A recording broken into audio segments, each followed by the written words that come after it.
প্রিয় শিক্ষার্থীরা, আসসালামু আলাইকুম। বন্ধুরা, তোমরা কেমন আছো? নিশ্চয়ই ভালো আছো, কারণ তোমরা ঘরে রয়েছো এবং পরিবারের সাথে রয়েছো। হ্যাঁ বন্ধুরা, তোমরা ভালো থাকো, সুস্থ থাকো, এটাই আমাদের প্রত্যাশা। আর বন্ধুরা, অনেকদিন হয়ে গেল তোমাদের মুখে ছড়া শুনি না, গান শুনি না, তোমাদের কৌতুক শুনি না। ভীষণ ইচ্ছা করে সেগুলো শুনতে। আশা করছি পৃথিবীব্যাপী যে ভাইরাস প্রভাব বিস্তার করেছে, খুব দ্রুতই এটি থেকে আমরা মুক্তি পাব। তখন তোমাদের আবৃত্তি, নাচ, গান আমরা শুনব। তো বন্ধুরা, চলো চলে যাই আমাদের আজকের পাঠে। বন্ধুরা, আমরা যেখানে শেষ করেছিলাম গত ক্লাসে, তার পরবর্তী ধাপ থেকে আমরা ক্লাসটি শুরু করছি। হ্যাঁ বন্ধুরা, তোমরা জানো আমরা বাক্য গঠন শিখেছিলাম, তাই না? 3টি বাক্য গঠন শিখেছিলাম। পরের যে 4টি বাক্য গঠন আর আজকে আমরা শিখে ফেলবো। এজন্য আমি এখানে 4 নাম্বার দিয়েছি। ঠিক আছে বন্ধুরা? হ্যাঁ, গত ক্লাসে আমরা 3টি শিখেছিলাম, আজকে তাহলে 4 থেকে আমি শুরু করেছি। ঠিক আছে, আমি প্রথমেই তোমাদের বাক্যগুলো পড়ে শোনাচ্ছি। বন্ধুরা, মৌচাকে মধু থাকে। হ্যাঁ বন্ধুরা, মৌচাকে মধু থাকে। এরপরে দেখো, আমি লিখেছি মৌরি ফুলের সৌরভ মধুর। মৌরি ফুলের সৌরভ মধুর। এরপরে দেখো বন্ধুরা, নৌকা চড়ে নানা বাড়ি যাব। নৌকা চড়ে নানা বাড়ি যাব। এরপরে দেখো বন্ধুরা, আজ মৌসুমীর বিয়ে। আজ মৌসুমীর বিয়ে। হ্যাঁ বন্ধুরা, তোমরা এবার বলবে, আমি যে লাইনটি বাক্যটি উচ্চারণ করব সেটি তোমরাও বলবে। মৌচাকে মধু থাকে। ভেরি গুড বন্ধুরা, এভাবেই বলবে, মৌচাকে মধু থাকে।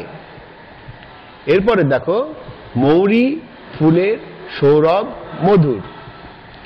মৌরি ফুলের সৌরভ মধুর। ভেরি গুড বন্ধুরা, তোমরা সুন্দর বলেছ।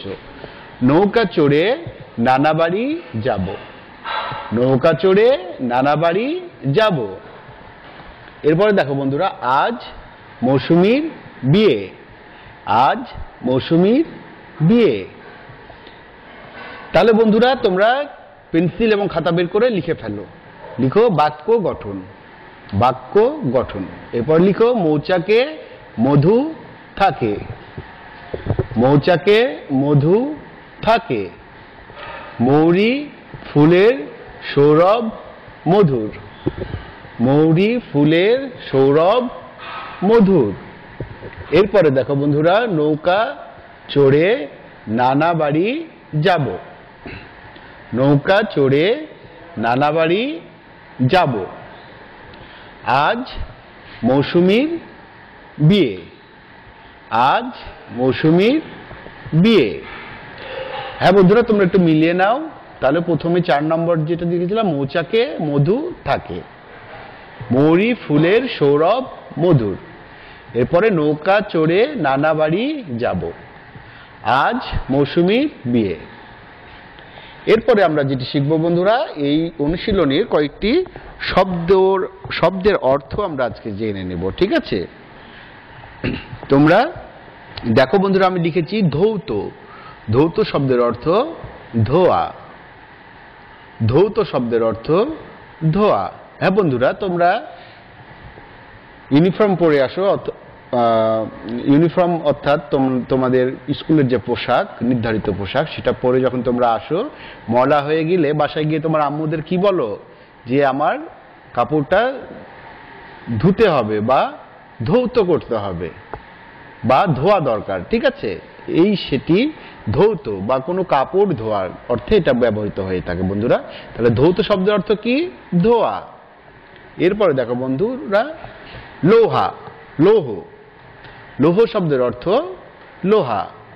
লৌহ শব্দের অর্থ লোহা। এরপরের শব্দটি হলো সৌরভ। সৌরভ শব্দের অর্থ সুগন্ধ। সৌরভ শব্দের অর্থ সুগন্ধ। এরপরের শব্দটি হলো বউ। বউ শব্দের অর্থ বউ।